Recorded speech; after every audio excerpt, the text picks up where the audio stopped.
Ringwood Secondary College is a large co-educational school from grade 7 to grade 12. The school offers a full range of subjects through to VCE, but increasingly the co-curricular program is seen as important too.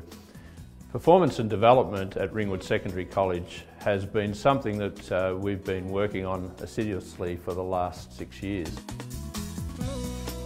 The four aspects of our performance and development plans, we start off with teaching excellence, we then move into teaming and leadership, and then we look at things like professional learning and then school contribution. I think the performance and development plan can actually be the starting point for your professional development for the year. So I have a look at what I'd like to achieve in any 12-month period and try and make my goals as aligned to that as I possibly can so that I get reasonable value out of setting the goals in the first place. Personally, I put my plan together prior to school starting, so towards the end of the holidays, and that allows me an opportunity to think about what my goals are for the year. One of my goals is that I want to increase the excellence of my Year 12 cohort in history, so I have lots of strategies to achieve that, including extracurricular activities that I get the students to involve or engage themselves in. I also have extra reading that I put up on a website that the students can access at all times.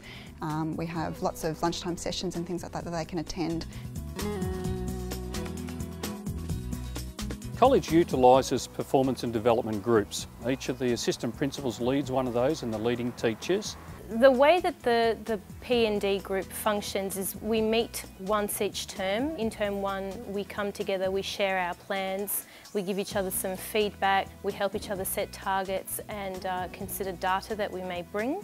In term 2 and term 3 we meet again in that designated week and we reflect on our goals. And term 4, when we come together, the purpose is for each staff member to be able to produce some data that they can link back to their goals.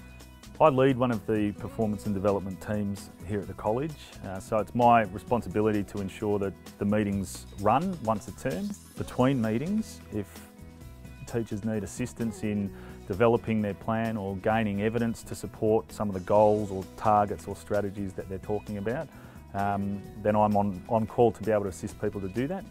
The group is a really important reflective space so that we can come together and consider other questions that are related to our pedagogy.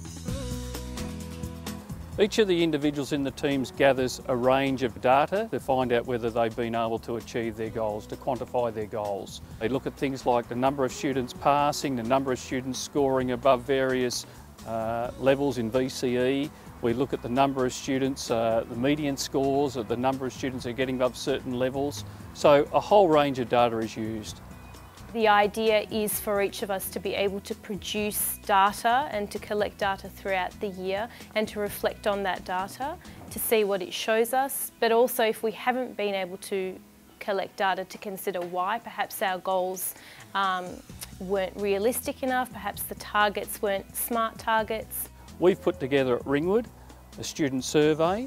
The student survey is given to just about every class in the school from just about every teacher, usually towards the middle of the year or towards the end of the year. Every staff member will have that as part of their data set. It is useful to track that data each year and to see perhaps whether you have been able to make improvements in those domains. Students mostly use it as an opportunity to give a positive feedback or to give some constructive criticism. As well as having a performance and development plan or program where teachers meet in groups, we think it's also very important that teachers can have a meeting with someone from the principal team. And so all staff are offered that opportunity. Performance and development is not something that stands still. The next phase of our journey is one in which we, build on the work to date, build on the strategies that we've got in place, and we now have a really strong focus on teacher practice, on the techniques or the craft of teaching. And so we're really keen to use our professional reading that we're doing at the moment to extend that into classroom visits and setting up a classroom feedback model, because we know that the most effective work is the work that actually happens closest to the classroom door. And it's really about deprivatising practice. And I guess that's an exciting bit because we've actually done all of the steps to enable us to consider that next phase of work.